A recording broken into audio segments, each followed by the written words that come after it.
Замисли Паско Кузман да го најдеше гробот на Александар, па на денот на неговиот предпоставен роден ден, грчки десничари и националисти да најавуваа масовно оддавање почит со знамиња.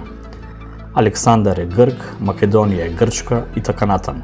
Иста или поголема опасност имаше и ако кажеше каде се наоѓа гробот на Александар, но да не бегаме од темата, не заборав и чествување. Еве доволен ни е гробот на Гоце Делчев во црквата Свети Спас под Скопското кале. Роден во Кукуш на 4 февруари 1872 година, умира во Баница 1903, неговите посмртни останки се шетаат на различни локации за на крајот да завршат во Скопје. Пренесувањето на коските било документирано и снимено со камера од страна на македонскиот револуционер и публициста Арсенија Јовков во документарниот филм Македонија. На ковчегот било запишано: ги заколнуваме поколенијата светите коски да бидат погребани во идната столица на независна Македонија.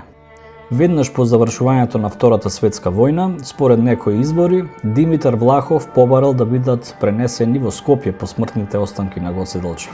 Предавањето било одобрено од Георги Димитров во оние нецели 3 години меѓу 1945 и 1948 година, кога односите меѓу Југославија и Бугарија биле на највисоко пријателско ниво. Така посмртните останки на Гоце во октомври 1946 година од Софија преку Струмица и Штип се донесени во Скопје и погребани во кругот на црквата Свети Спас, каде се наоѓаат и денес. Па да се вратиме во сегашноста. Во сабота на 4 февруари се навршува 151 година од раѓањето на Гоце Делчев. Имајќи ги предвид најновите случувања и обвинувања од двете страни, ова ќе биде одлична прилика за собирачите на политички поени од двете страни да покажат мускули, со цел овие односи да се релаксираат. Може би треба фокусот на вниманието да се насочи кон други личности, за кои двете страни имаат различни гледишта. Остануваат 6 дена до судниот ден, па да ги отвориме портите и да го понудиме следниот избор.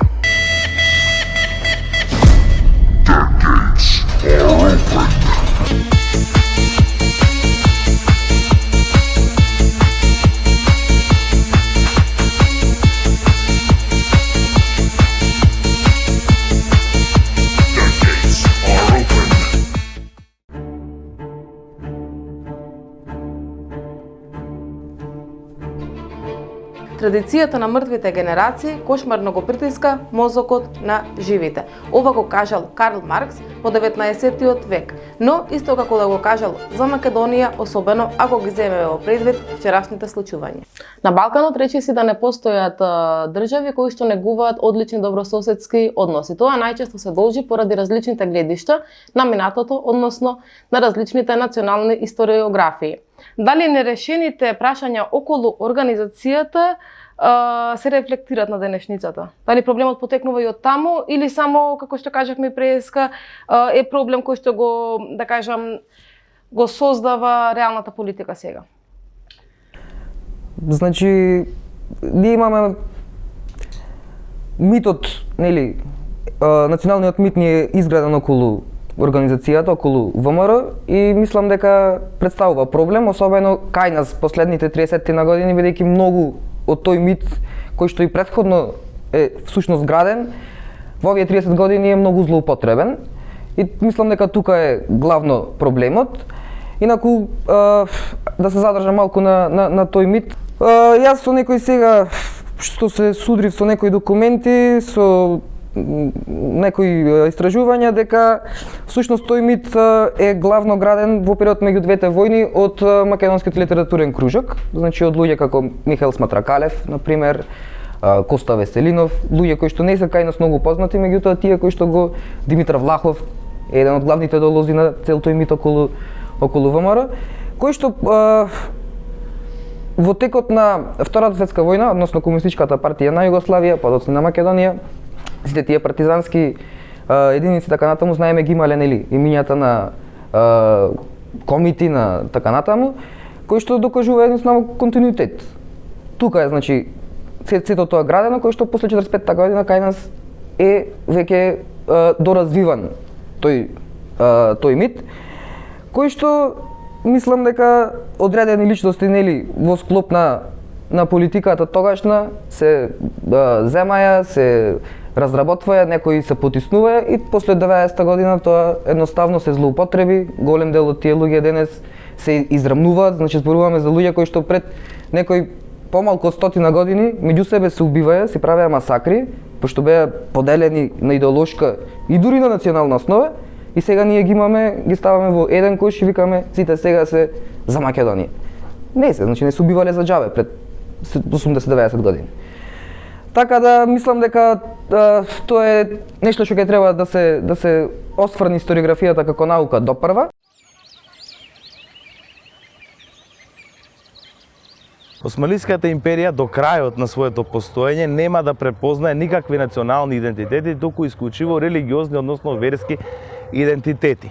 Со формирањето на националните цркви на Балканот се доаѓа до една интересна појава каде што верското полека преоѓа во национално. Па така, она што некогаш било Рум Милет со центар во патриаршијата во Цариград, најдна станува репрезент на грчката црква. Со извојувањето на грчката црква од Цариградската патриаршија, веќе имаме еклатантен пример на национален белег, односно тоа така сака да се перцепира во литературата и во денешницата, иако повторно ќе кажем во османлиската држава на ниту едно место немате да сретнете поле националност, туку насекаде во лични документи се среќава зборот мезхеб, што значи вера. Во таа смисла и бугарската екзархија која ќе се одвои од комплотот на Цариградската патриаршија како тако ќе формира свој засебен булгар милет, кој пак значи единствено припадност кон институциите на бугарската екзархија, односно припадност кон екзархиската црква.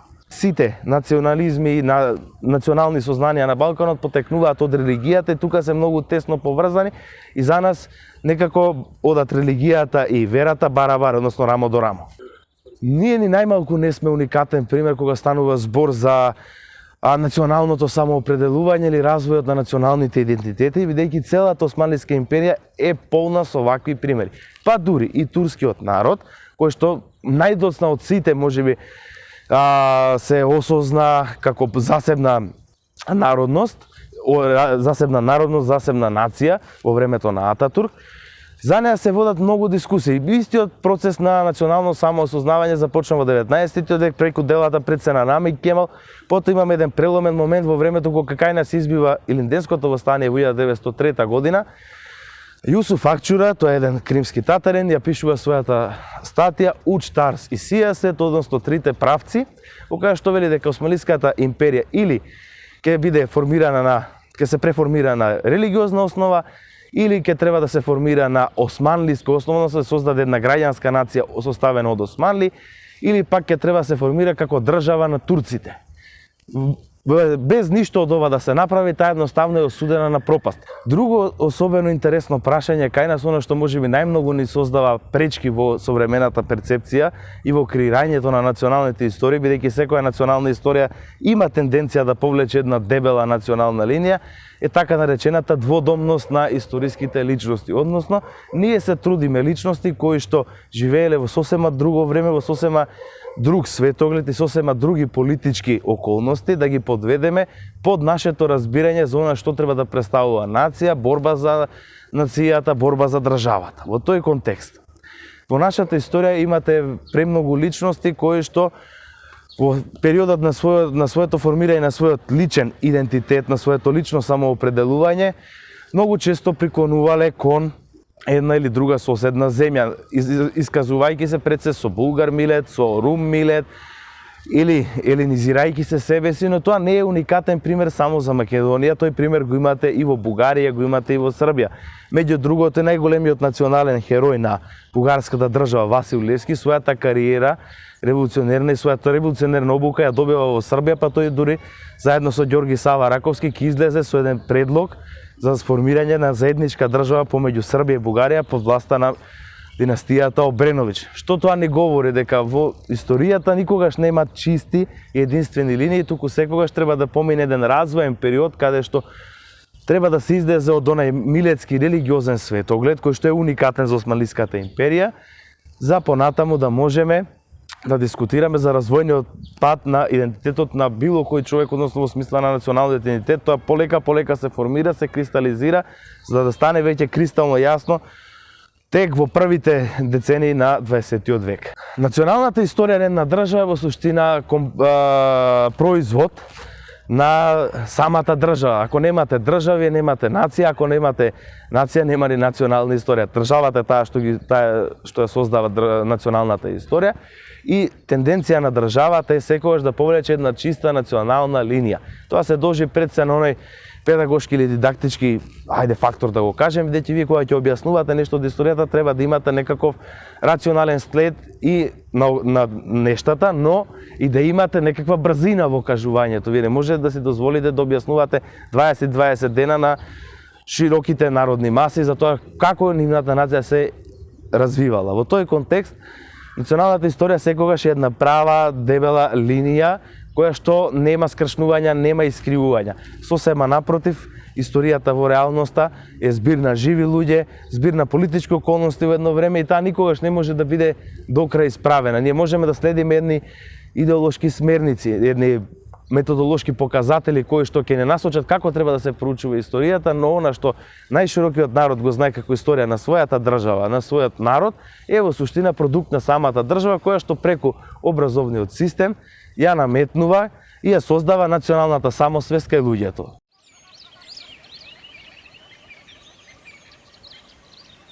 Би сакал да кажам дека до 60-те години на 20 век доминантна теориска рамка за истражувањето на национализмот била така наречената примордиалистичка теорија на нациите, која што предпочитала дека нациите постојат од секаде и фактички постојат уште од создавањето на првите човекови заедници. Од 60-те години на 20 век доаѓа до развој на нови идеи, на нови мисли во општествената наука, кои што предпочитаат национализмот и нациите да ги стават во почетокот, нивното создавање да остават во почетокот на 19 век.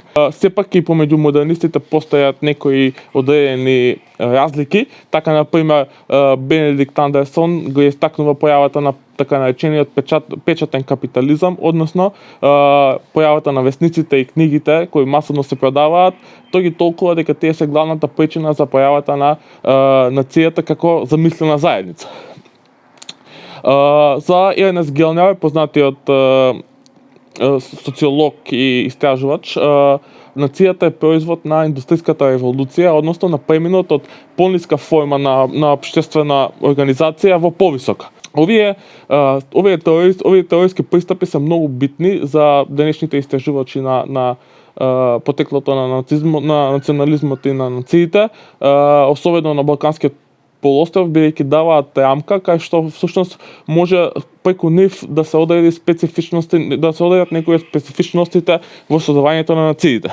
Така да, доколку овие теории ги анализираме ги аплицираме вез балканскиот контекст, можеме да заклучиме дека во почетокот на 19 век ниедна од балканските христијански нации не биле оформени како нации, туку биле се наоѓале во некоја национална форма. Кај пошироките народни слови се уште постоеле проблеми околу нивната идентификација. Големиот дел од нив се идентификувале као христијани, некои као ромеи, некои као елини.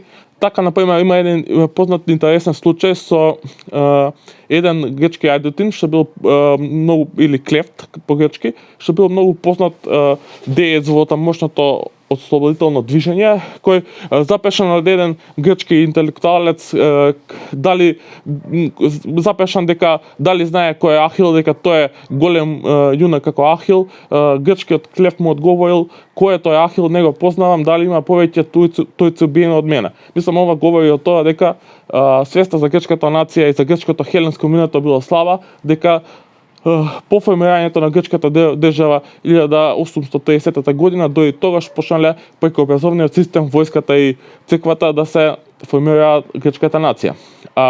Интересен исто така податок е тоа како бидејќи кога се создала грчката држава пред пред државниците, мислам особено пред оние баварци што дошле во Грција да ја формираат новата држава, се наметнало прашањето за создавање на една национална историја која што до тогаш не постоела. Така да интересен е случајот дека во Атина, која што до тогаш представувала едно мало село, голем број на цркви биле срушени само за да се гледат руинатините на Акрополот во Атина, со цел на некој начин популарен национализам да се развие кај граѓаните на Атина, гледајќи ги хеленските и античките зданија, а не православните цркви. И во останатите словенски држави како што се Србија и Бугарија, национализмот исто така, мислам, словенски народи започнал да се развива по создавањето на грчката држава. Кај Србија, бидејќи таа добила автономија од султанот, овој процес одел појано и исто така, но и тука доаѓаме до некои проблеми. Пример, кога Вука Јаджич ги дефинирал српските територии, не знаел колку Срби се наоѓаат во Косово и Османлиска Македонија и немал представа за тоа каде одат јужните граници на српството. Истиот случај, значи, може да се аплицира и за бугарската нација. Таа се создала низ текот на 19 век и се создала во принцип како борба против грчката власт во грчката патриаршиска власт, односно духовната власт на грчките свештеници во Бугарија. Концептот, значи, за тоа што значи да се биде бугарин во тој период бил матен. Но со создавањето на бугарската екзархија, односно бугарската црква, со зголемувањето на пансловенското влијание, дошло до конституирање на бугарската нација, што фактички било завршено со формирањето на бугарската држава по Берлинскиот конгрес. Како што кажавме, значи, заедничко за сите овие три национализми е тоа што сите почивале врз некои големи идеи. Така, например, грчката држава во 1844 година ја оформила така наречената мегали идеја. Србите имале своја исто така голема идеја наречена начертание, што ги третирала околните словенски земји како српски, но дека бугарите за своја национална идеја ќе ја постават создавањето на така наречената Санстефанска Бугарија, што фактички ќе сите овие концепти на големо државнички идеи допринеле во тоа да балканските народи целиот период од својата историја водат војни за условно ослободување на нивните замислени етнички и државни граници. Во југоисточна Европа, тоест во Балканот, постои сфаќање дека историјата мора да биде една и уникатна, односно не постои начин на кој што историските личности може да се споделуваат, но достапните податоци од тоа како овие процеси се одвивале во останатите делови на Европа се ни даваат поинаков увид. Така, например, можеме да заклучиме дека за истиве процеси се одвивале, например, и во Литванија во 19 век и дека таму оние највисоки слоеви биле целосно полизирани, односно го зборувале полскиот јазик, дури се стремеле од тоа да бидат да се каже дека се литванци. Исто така, естонците, например, до 19 век немале свој етноним, односно тие се перцепирале себе си како оние што се населуваат земјата, односно доколку тоа го аплицираме во македонскиот случај, тие се идентификувале како нашинци. Овој начин на идентификација бил популарен и во Османлиска Македонија, каде што нивото на национална свест било многу мало, речиси непостоечко. Истиот случај може се примени и во Естонија, но тоа, например, никој не го негира денеска, дека никој не негира дека постои естонската нација, никој не негира дека литванците се посебна нација и овие случаи, мислам, има бескрајно многу. Исто така, например, интересен е и случајот со Норвешка, која што до своето самостојување речиси секогаш било во персонална унија или со Данска или со Шведска. И интересен е фактот што норвежаните постепено го усвоиле данскиот јазик како како свој, но во 19 век е направен обид и е направен уште еден норвешки јазик, така да ден денеска во Норвешка постојат два јазици, едниот базиран врз вернакуларијата, односно јазикот на стариот норвешки јазик, додека вториот е јазикот на интелектуалците, односно јазик што е многу сличен со денешниот дански јазик. Така да исто така денеска данците немаат никакви претензии кон норвешкиот јазик, ниту кон норвешката историја, туку едноставно споделуваат заедничка историја и така се дефинираат. Овакви случаи постои и во Чешка, и во Словачка, каде што, например, голем дел од словаците зборувале чешки јазик, бидејќи чешкиот јазик бил јазик на културата и писменоста, додека иако зборувале чешки, денеска, например, немаат проблем ниту двете држави да ги толкуваат како своји национални јунаци. Истото можем, например, да го земеме случајот и со Полска, например, познатиот Адам Чарторийски бил роден во Белорусија, но се декларирал како поляк, пишувал песни за Литванија, така да сите држави едноставно имаат право да го третираат како свој без разлика на тоа. Значи, ова може да се извлече поука некој за како ние на Балканот треба да гледаме, мислам, да ги толкуваме создавањето на нациите и национализмот и не треба да гледаме на нив како нешто што е унисона.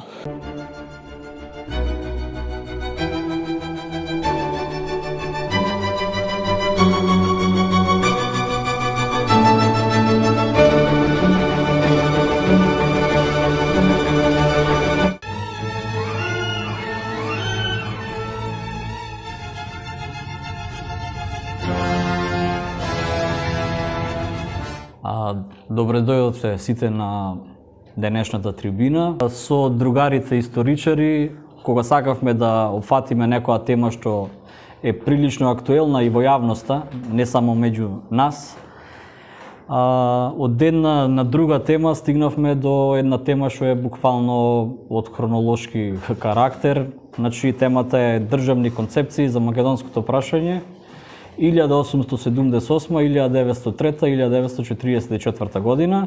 Ја како надри историчар или историчар со вечерно школо ќе дадам краток бовет. Се работи за период од, мислам дека почнува од 1878 или порано, 75-та и завршува дури 1881 дури по некој. Едно од толкувањето. Да, едно од толкувањето. Значи, зошто е овој период битен? Затоа што тогаш се формираат посебни држави на Балканот, нели, после Берлинскиот конгрес, Србија, Бугарија и јас лично мислам дека македонската историографија е една од причините што ги наоѓа за да ја постави својата теза е токму ова, дека околните држави пред Македонија имале своја државност за да можат да вршат пропаганда надвор од своите територии. Сепак мислам дека тематиката е многу посложена, го вклучува и нерешеното црковно прашање, вклучува други интереси на големите сили на овие простори нормално. И затоа да не должам многу, само ќе кажам дека првиот период околу источната криза ќе го опфати Стефан. Васко ќе го опфати делот на Македонската револуционерна организација, што е сигурно термин на историографијата, тие си се викале поинаку, ќе го опфати тој период Васко, додека Руфат ќе го опфати периодот на НОП и повоениот период на односите меѓу Кралството Југославија и Бугарија и подосна, нели, Југославија, Социјалистичка федеративна и Народна република Бугарија. Јас би почнал прво, за да го објасниме целиот процес, би почнал со тоа да објасниме што е всушност источното прашање. Бидејќи сите останати големи сили во Европа се свесни дека Османлиската империја кога тогаш ќе се повлече од Европа, во дипломатијата се појавува така нареченото источно прашање, односно прашањето што да се прави со земјите, односно наследството на Османлиската империја. Османлиската империја е свесна, значи цело време се представува, мислам, балканските националистички историографии ја представуваат Османлиската империја како болниот од Босфорот, што не може да се справи со целата ситуација, но тоа е тенденциозно, бидејќи османлиите уште од почетокот на 19 век имаат некои обиди за обнова на нивната моќ. И пред се тоа е под влијание на Француската револуција, бидејќи се свесни дека доколку ништо не променат во својата концепција за државата, тие едноставно користат застарени методи мислам во војската, во општеството и целата стопанска ситуација, и затоа двајцата султани Селим III и Махмуд II се обидуваат со какви такви се мрежливи реформи, но кои што вака кога се гледаат се ретроспективно се многу значајни, бидејќи наидуваат на огромна реакција од страна на да кажеме конзервативните слоеви на муслиманскиот милет. Што е тоа милет? Значи, во Османлиската империја главната поделба не е помеѓу националности, мислам во тој период не ни постојат нации, него главната диференцијација е според милетите. Во одредениот период постојат, значи на почетокот на 19 век постојат муслим милет, односно милетот на муслиманите, рум милет, мислам милетот на христијаните, имаме еврејски милет, имаме после јерменски милет, така да во тие години муслиманскиот милет е конзервативен и после долготрајни борби, значи тоа скоро овие борби, особено со познатите Али Паша Јанински и со останатите што ги викаме као локални феудалци, Османлиската империја успева да се консолидира, али и реформите во војската и после во економијата ги прават по европски модели. Односно Франција. Да. Тука се најбитни два документа. Значи едниот е Џелханскиот хати шериф од 1839, а останатиот е хати Хумајунот од 1856 година. Овие обиди на Османлиската империја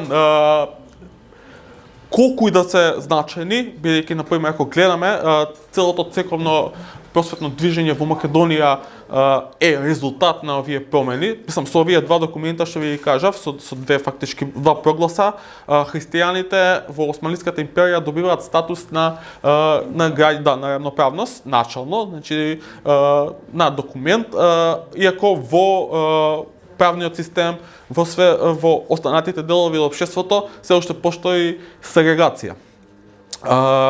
Ова, како што кажавме, е битно, бидејќи на некој начин да го дава во зародиш тоа движење што подоцна ќе се претвори во движење на словенското население во Македонија против грчката патриаршија. Едноставно доаѓа до така наречената појава на просветителството во Македонија.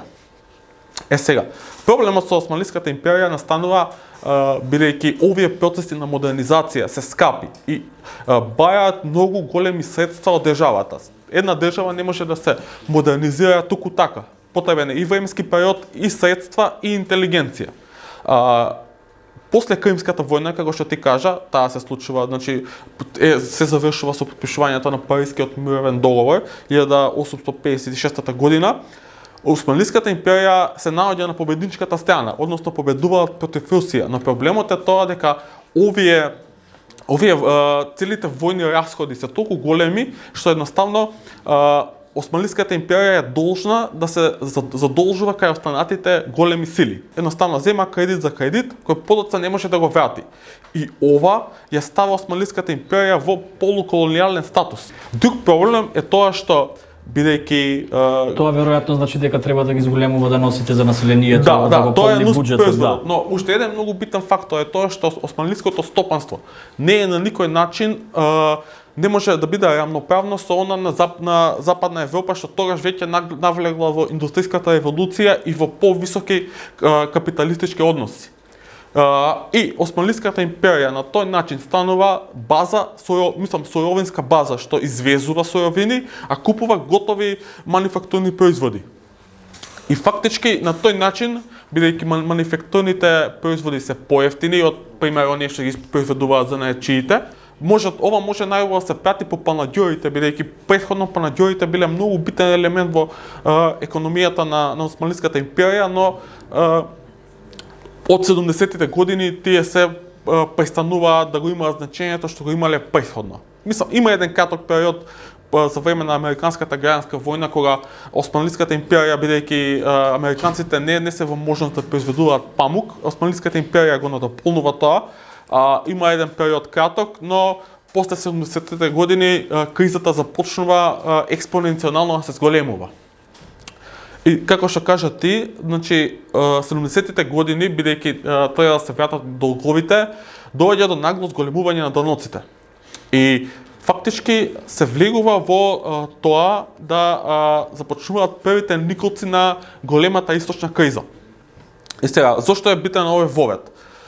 Поентата со големата источна криза е тоа што во неа за прв пат од големото источно прашање започнува да се диференцира македонското прашање.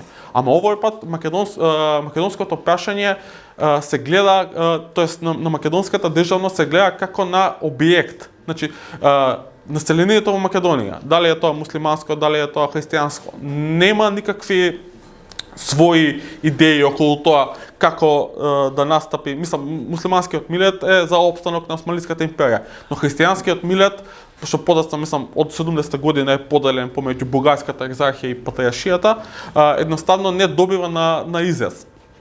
Како што кажав, значи, ова голема источна криза започна 1875 година во Херцеговина, потоа се шири во Босна.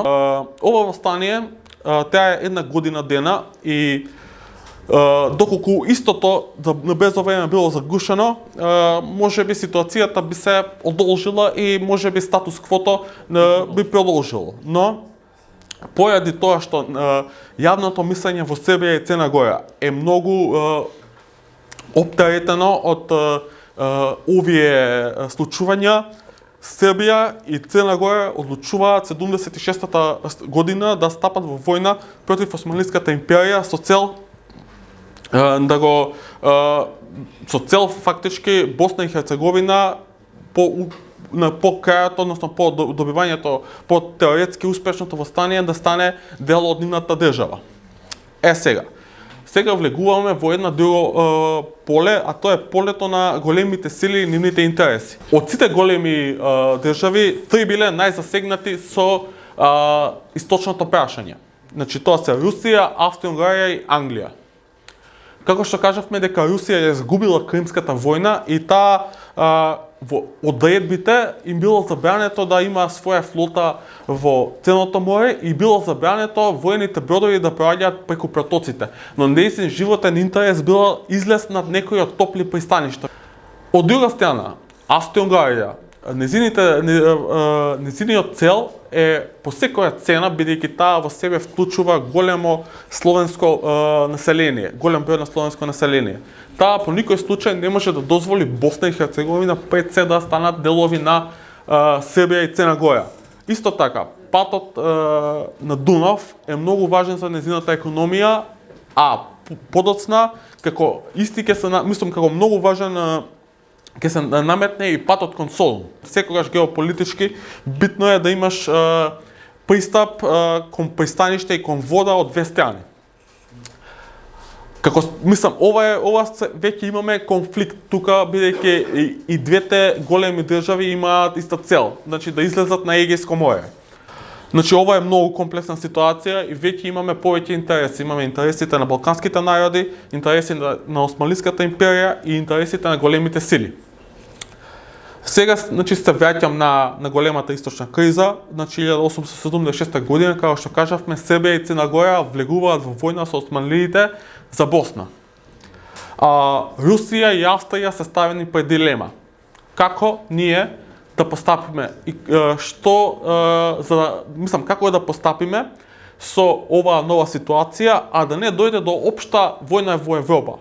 Оваа војна ќе се случи во Првата светска војна, но сега се свесни дека мора нешто да се произведе ситуацијата да се нормализира, а од друга страна да не дојде до тоа да настане општ конфликт. И сите фактички статус квото, тоа што се нарекува европски концепт, балансот на силите во Европа да остане непроменет. Значи да нема некоја сила што ќе стане хегемон во Европа. Затоа тие во едно место во Чешка, се вика Рајхштат, договараат средба помеѓу двата дипломатски представници на двете држави и во оваа средба фактички имаме записник од двете верзии на договореното. Значи и двете верзии предвидуваат доколку Србија и Црна Гора изгубат да настане фактички ситуацијата да не се промени. Тоа е статус кво антебелум. Значи да се врати ситуацијата пред војната. Но доколку христијанските држави победат, тогаш имаме Австрија и Русија се договараат ниедна голема словенска држава да не биде формирана на Балканскиот полуостров, а допуштаат формирање на провинции, мислам на автономни области како Бугарија, Румелија и според австриската верзија на Албанија. Значи овдека прв пат го имаме засегнато државниот статус, идниот државен статус на областите во Европска Турција. Значи Македонија тука не се споменува под нејзиното име, но бидејќи доколку ги исклучиме Бугарија и ја исклучиме Албанија, областите што остануваат се областите на Македонија и евентуално на Тракија. Тоа значи дека на овој начин големите сили, мислам како што кажавме, ја третираат овие области како објект и едноставно наметнуваат некое нивно решение. Но многу е битно тоа како што кажавме дека тие се согласуваат со тоа да не се формира голема словенска држава. Значи ова е 1878 година. На Сан-Стефанскиот договор ќе се случи токму спротивното. И ќе видиме зошто е тоа така. 1878 година турците се веќе поразени, се склучува познатото Одринско примирје, а на 3 март 1878 година во местото Сан Стефано, близко до Истанбул, на некои 20 на километри, се склучува познатиот Сан Стефански договор, што фактички има импликации и до ден денешен.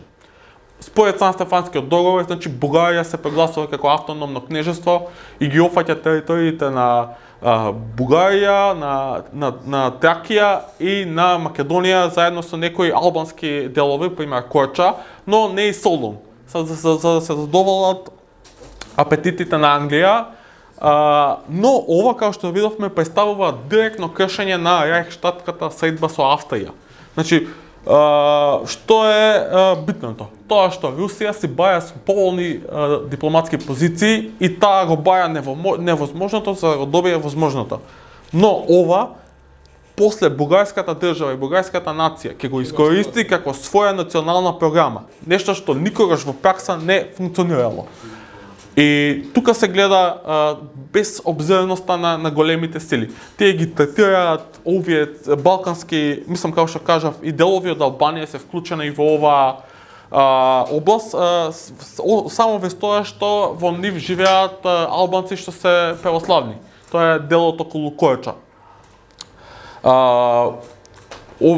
Русите биле свесни дека ова никогаш нема да им успее и дека ќе се баја известна ревизија која се случува неколку месеци подоцна, значи летото, со Берлинскиот конгрес, кога се формираат државите, што ги гледаме тука. Народите што живеат во овие делови имаат своји ставови, се обидуваат, например, во Кумановско-полонечките области доаѓа до едно востание, но тоа востание всушност е испровоцирано од Србија за да ги искористи востаниците за подоцнежното ценкање околу тоа до каде треба да бидат границите на кнежеството.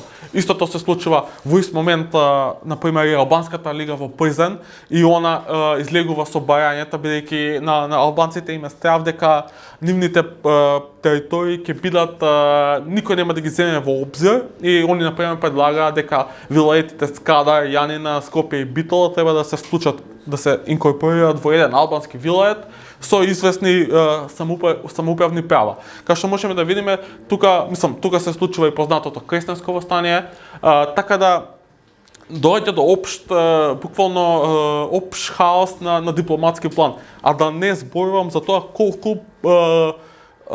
колкав е економскиот и стопанскиот колку се економските и стопанските проблеми на османлиите поради напливот на бегалците мухаџири.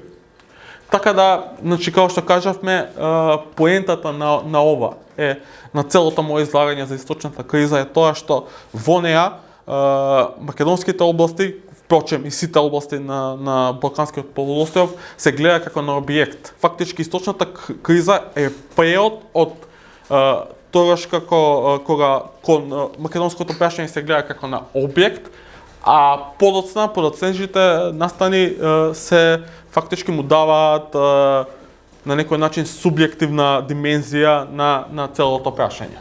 Добро. Значи, мораше овој прв период да види поопсежен за да ставиме некои контури на дискусијата.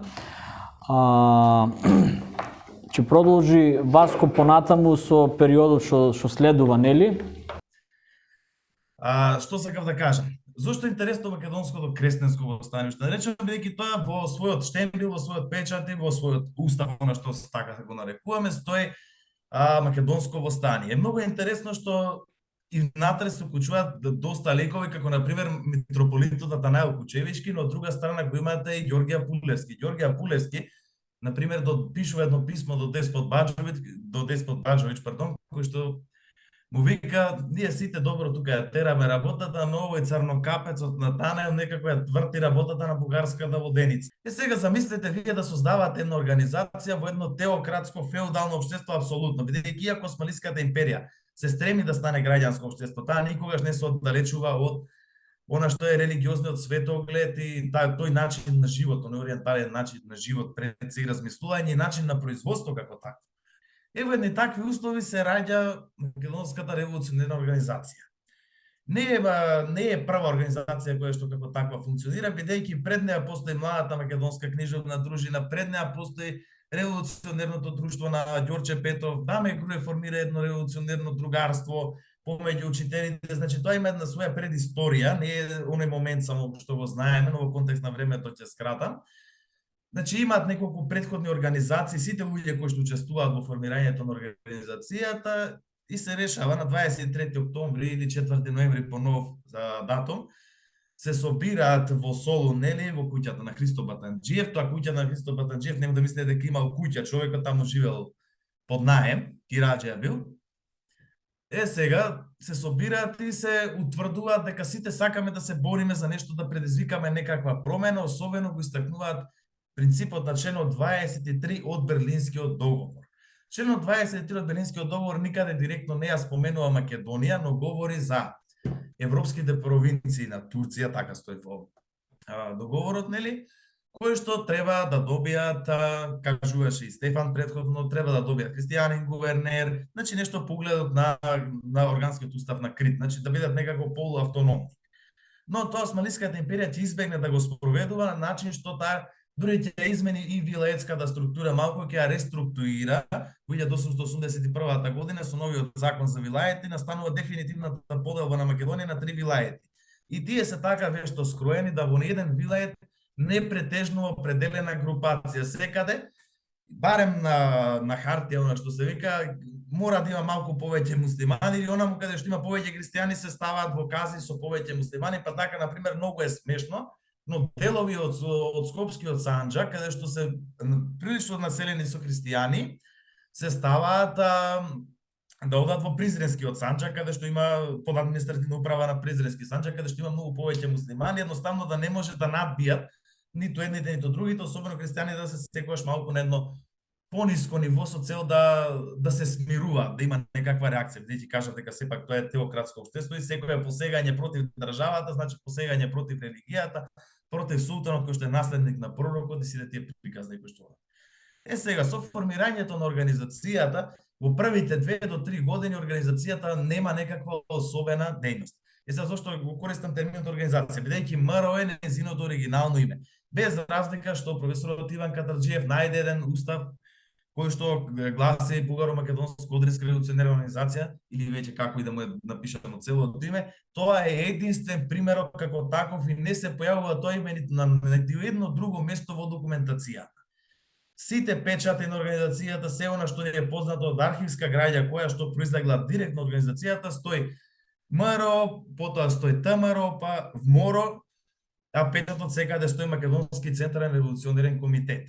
И дури и на овој устав и правилник што го најде професорот Катарџиев, многу интересно име да стои Бугарско-македонски одрински револуционерни комитети, а печатот стои Македонски централен револуционерен комитет. Значи, тој документ е ден денеска многу спорен и не знаеме дали е оригинал до крај, дали е нешто фалсификувано. Бугарија имаше такви пракса особено во време на живковизмот, тоа Костадин Палешуцки го правеше, тие знаеат исечат еден дел од писмо па да спојат еден друг, па имаше случај каде што некој комит изјавил дека се борел за да се обединат Македонија и Народна република Бугарија, изјавата е подпишана таму 1902 некаде, значи имаше такви еклатантни писари на науката. Има и кај нас такви појави, не се уникатни.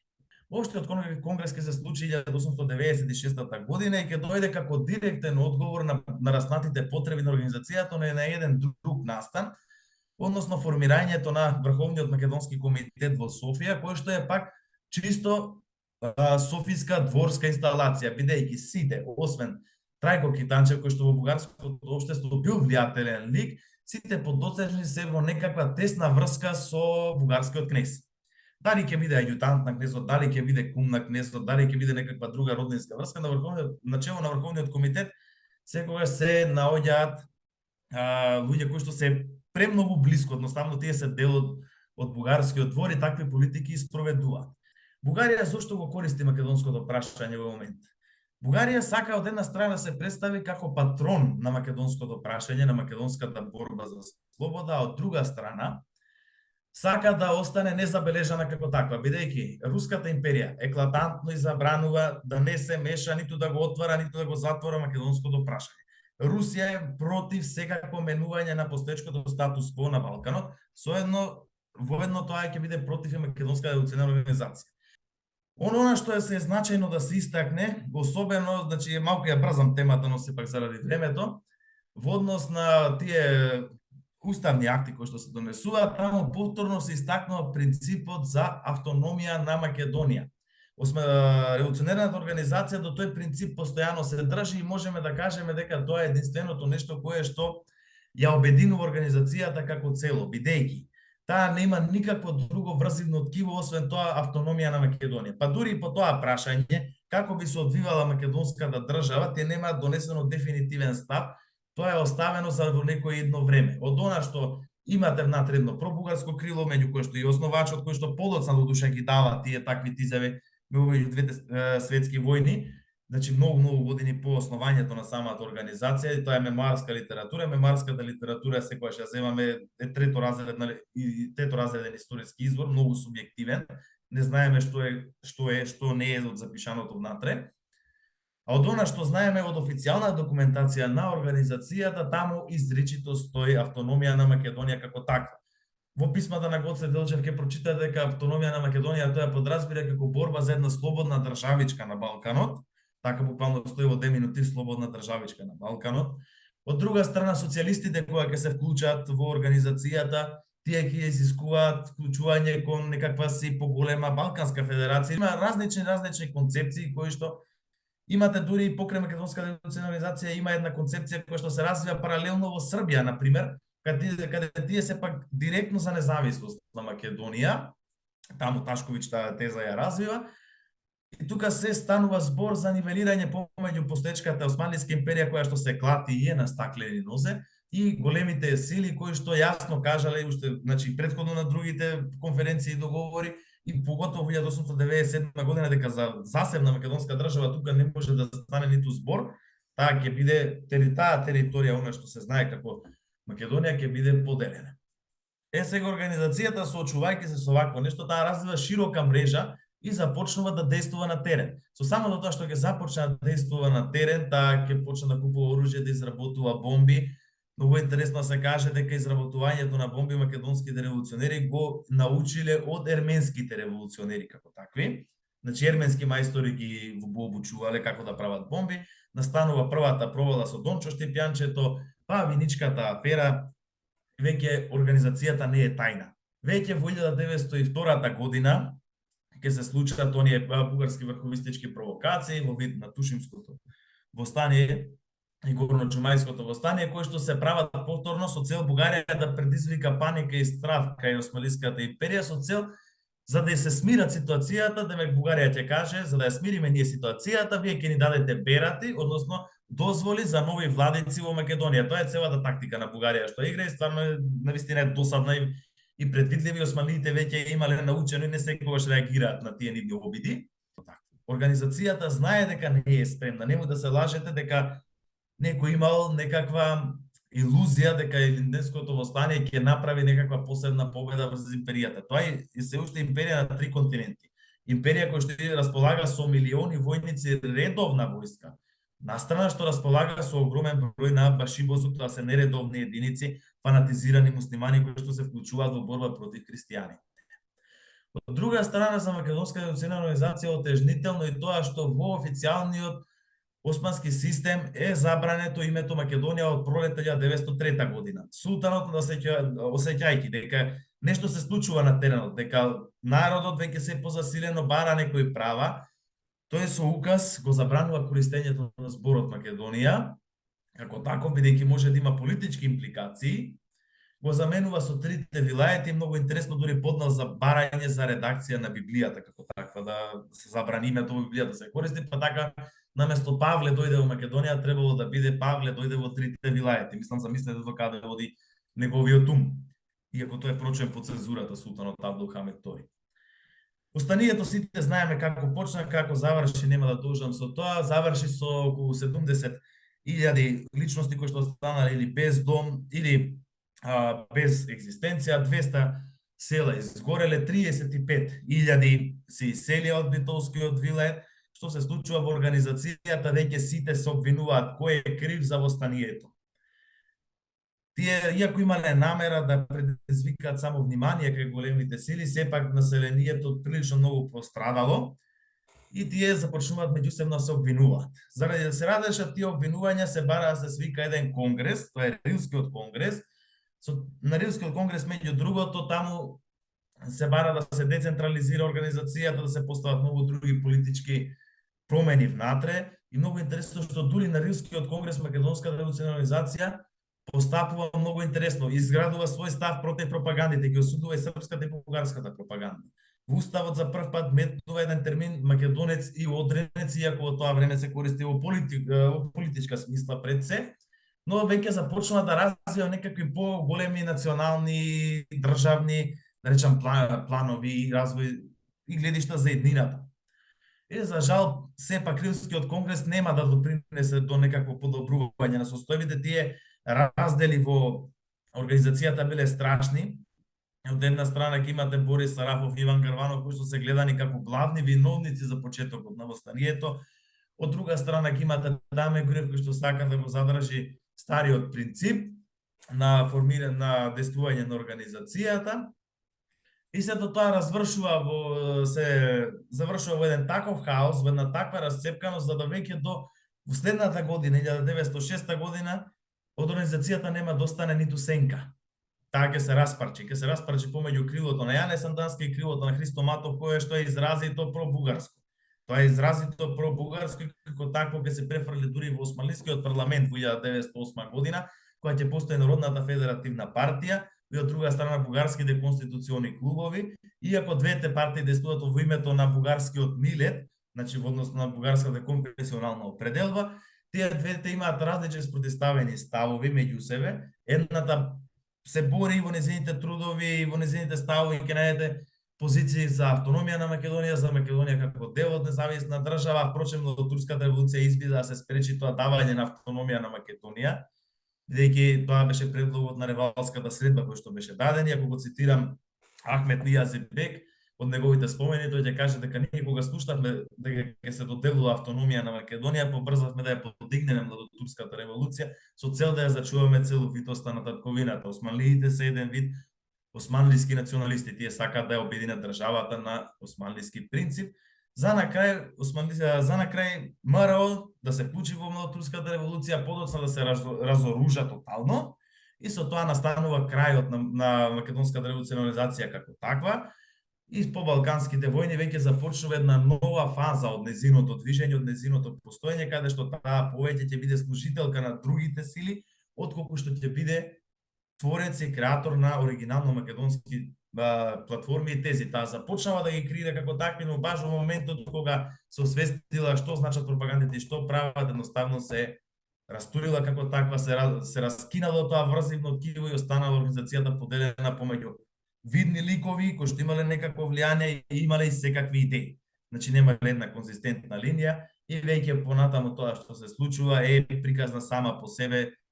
И тука лежат веќе оние проблеми кои што се среќаваме подоцна со приказна за Тодор Александров, за Манчо Михајлов и за играта на Бугарија пред се во таа приказна што се случува по 1912 година. Ете, тоа би било од мене само како провокација, па ако има подоцна прашања, со задоволство ќе дискутираме. Супер. Ме слуша Васко? Не. Фала ти, Васко. Јас имам прашање, ама ќе го зачувам за после. Сега Руфат ќе продолжи за делот фактички после Првата светска војна. Кратко е времето, ќе се задржи само на теми како се стигнало како ќе се стигне, значи, до тоа комунистичката интернационала да го донесе тој став што го донесе дури во 1934 година, и за ова што го начна, значи, Васко како тема, како организацијата понатаму во оној воинствен дел се става исклучиво во служба на Бугарија. Меѓу двете светски војни е интересен период, опати го она што сметаш дека е најважно. Да. Ќе се обидам најкусо. Интересно е тоа што попрецизно во 20-тите години дури и тогашното раководство на ВМРО се запрепастува од овој нов феномен, да ја наречеме појава, каде што словенофонската популација концентрирана околу Егеот и Вардарот, односно македонскиот народ во Егејска Македонија и Вардарска Македонија, рапидно, забрзано го губат бугарскиот сентимент или самоидентификацијата со истиот.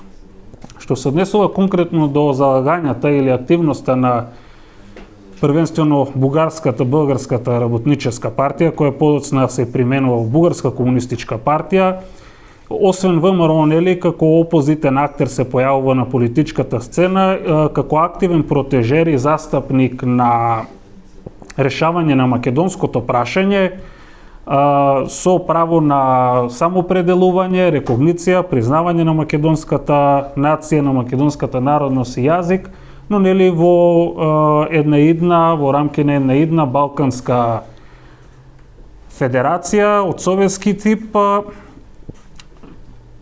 и во однос на действието, активноста на Балканската комунистичка партија, сметам дека е особено важно да се нагласи, да се акцентира фактот дека видни актери во комунистичката интернационал, односно во овој случај во Коминтерната, Коларев и Димитров биле високо позиционирани во апаратот на истата, и така што на еден начин тие всушност ги презентирале и ги промовирале првенствено плановите во однос на македонското прашање кои што биле ковани пред се во Москва.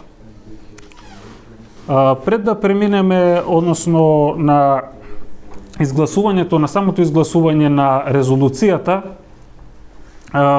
сметам дека треба да се нагласи дека истата поминала низ одредени филтри и на преформулација, што пред самото изгласување, што по изгласувањето на истата. Накратко кажано, алудирам на сталинистичките концепции пред да се изгласа резолуцијата, но и незиното исчезнување од агендите на Коминтерната, односно идејата за македонска индепендентност, независност, односно државност, поради самиот подем на фашизмот, така што сите капацитети се фокусираат на создавање на една антифашистичка борба или отпор низ Европа, како и низ Балканот, и што се однесува конкретно до окупацијата, при окупацијата на Вардарска Македонија од страна на царска фашистичка Бугарија, доаѓа до еден конфликт, до една несогласица помеѓу југословенското и бугарското комунистичко движење, комунистичко раководство во однос на тоа кој треба да ги координира и кој треба да ги води македонските комунисти во Вардарскиот регион, во Вардарскиот дел на Македонија. Во 1944 година АВНОј и Отечествениот фронт на Бугарија истовремено ја признаваат македонската правото на Македонија за да конституира држава, но единствено во рамките, но само во рамките на Југославија се конституира македонска државност, нели подоцна со кодифициран и стандардизиран јазик, што се однесува до постојаните односи помеѓу народна Бугарија и народна Југославија, нели се до донесувањето на информбировската резолуција, истите биле во исклучителни добрососедски дух, одбележени со низа на билатерални договори и спогодби, со евидентно подобрена положба на македонците во Пирин, особено на културолошки и просветен план, но по ерадикацијата, по отстранувањето на Димитров се форсира една форма, еден тип на антититоистички, но и антимихајловистички македонизам, според балканската, се извинувам, според бугарската комунистичка партија, сметале дека и двата се еднакво штетни за македонскиот народ во Пирин. Накратко би ги спомнал и пописите кои што се одржуваат во Бугарија во текот на 20 век, без да навлегуваме во детали. Истите биле фалсификувани и за да на крај да бидат фалсификувани до таа мера да дојде до една екстинкција, односно исчезнување на македонскиот народ во Бугарија. Бугарските историографи често знаат да обвинат, да тврдат дека постојат индиции за една насилна дебугаризација во Народна република Македонија, што во одредена мера можеби и била оправдана со оглед на фактот што 2 децении подоцна доаѓа до ресурекција на бугарскиот патриотизам во однос на македонското прашање.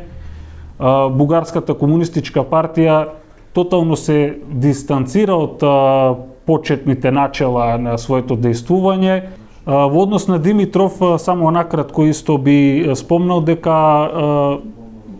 во неговиот период на водење на Народна република Бугарија, во однос на македонската историографија одиграл огромна улога со тоа што дозволил огромен број на датотеки поврзани со Македонија, било дали се документација од историски тип, литература, да се транспортираат во Скопје и врз основа на истите подоцна да се креираат одредени, односно да се гради македонската историографија.